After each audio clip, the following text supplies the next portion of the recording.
Gaspard. Bonjour Vincent, comment je peux voir si les griffes de mon chien sont trop longues? Alors c'est simple.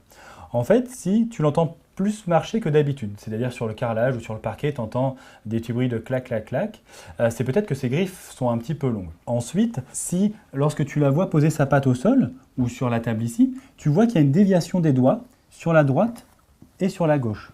Donc tu vois ces griffes-là, on peut avoir une déviation sur la droite et sur la gauche. Là, ça veut dire que ces griffes sont peut-être un petit peu longues. D'accord? Et enfin, avec l'âge, si elle court un petit peu moins, si elle creuse un petit peu moins, ces griffes vont moins s'user et elles vont pouvoir être un peu longues. Et dans ces cas-là, il faudra les couper. Ça sert à quoi de les couper? Alors, avant tout, les couper, c'est pour son confort. C'est pour qu'elle marche correctement et qu'elle positionne bien sa patte. Ensuite, c'est pour éviter aussi que quand elle court, elle risque de se l'accrocher à un endroit et de se la faire arracher. Ça fait très mal, et puis après on est obligé de la soigner. Et puis, quand elles poussent de façon trop importante, elles peuvent se courber et puis rentrer dans sa patte et lui provoquer une blessure. Et donc ça fait très mal. Tu peux me montrer comment tu lui coupes les griffes? Alors oui, tout à fait.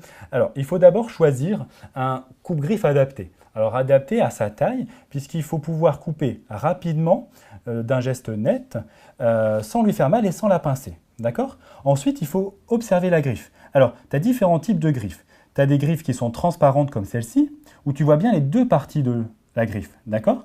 Tu as la partie rose, qui est la partie innervée, d'accord, et avec des petits vaisseaux sanguins, et la partie transparente, qui est la partie de l'ongle qu'il faut couper. Mais on peut avoir aussi des griffes noires où on ne voit pas bien la démarcation. Alors, pour les couper, comment on fait? On utilise le plat de sa main, par exemple, et on positionne sa patte. Tout ce qui va appuyer sur le plat de ma main et vouloir passer en dessous de la patte, on le coupe. D'accord? Alors ici, c'est facile, parce qu'on voit bien la partie que l'on peut couper. À ce moment-là, on prend le coupe-griffe,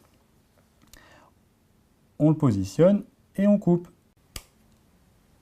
Ça lui fait pas mal? Non, ça lui fait pas mal si on fait attention de ne pas couper la partie rose qui est la partie vivante de la griffe. Il faut également l'habituer dès son plus jeune âge et lui donner une friandise lorsqu'on l'a fait pour la récompenser. Ta maman, de toute façon, réussira très bien à répéter l'opération à la maison. Ok, merci Vincent. De rien. À bientôt, Gaspard. À bientôt.